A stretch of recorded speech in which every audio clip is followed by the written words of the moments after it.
গোপালগঞ্জ সদরের উলপুরে পুলিশের গাড়িতে হামলা ভাঙচুর চালানোর পর আগুন দেওয়া হয়েছে। এতে আহত হয়েছেন কয়েকজন পুলিশ সদস্য।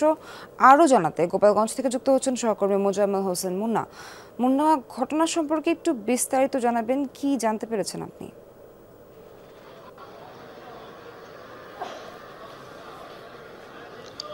স্যার, আপনি জানেন যে আজকে গোপালগঞ্জে এনসিপির পদযাত্রা রয়েছে।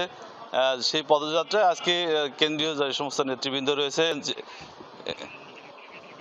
এনসিপির যে কেন্দ্রীয় নেতৃবৃন্দ আছে তারা গোপালগঞ্জ শহরের একেবারে মূল কেন্দ্র, যেটি হলো গোপালগঞ্জ পৌরসভা যে উন্মুক্ত মঞ্চ রয়েছে, সেই উন্মুক্ত মঞ্চে এসে তারা কথা বলবেন।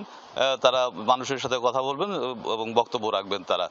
তো যারা যে রাস্তায় গোপালগঞ্জ টু টেকেরহাট সড়কে প্রায় 39 কিলোমিটার সড়ক, এই সড়কটি কিন্তু তাদের আসা উপলক্ষে একেবারে নিষিদ্ধ নিরাপত্তা ব্যবস্থা জোরদার করা হয়েছে।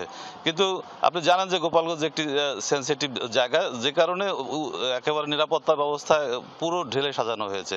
এর মধ্যেই গোপালগঞ্জ সদর উপজেলার উলপুরে কিন্তু পুলিশের উপরে হামলা হয়েছে, পুলিশের গাড়ির উপর হামলা হয়েছে, ভাঙচুর হয়েছে এবং শেষ পর্যন্ত গাড়িটিতে কিন্তু স্থানীয় আওয়ামী লীগ নেতা কর্মীরা তারা কিন্তু আগুন ধরিয়ে দিয়েছে বলে আমরা জানতে পেরেছি। এ বিষয়ে আমরা গোপালগঞ্জ সদর থানার ওসি মীর সাজেদুর রহমানের সাথে কথা বলেছি।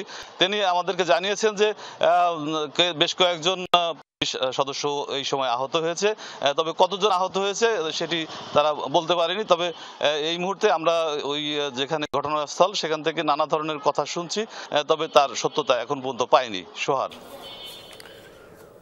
মুন্না, আপনাকে অনেক ধন্যবাদ।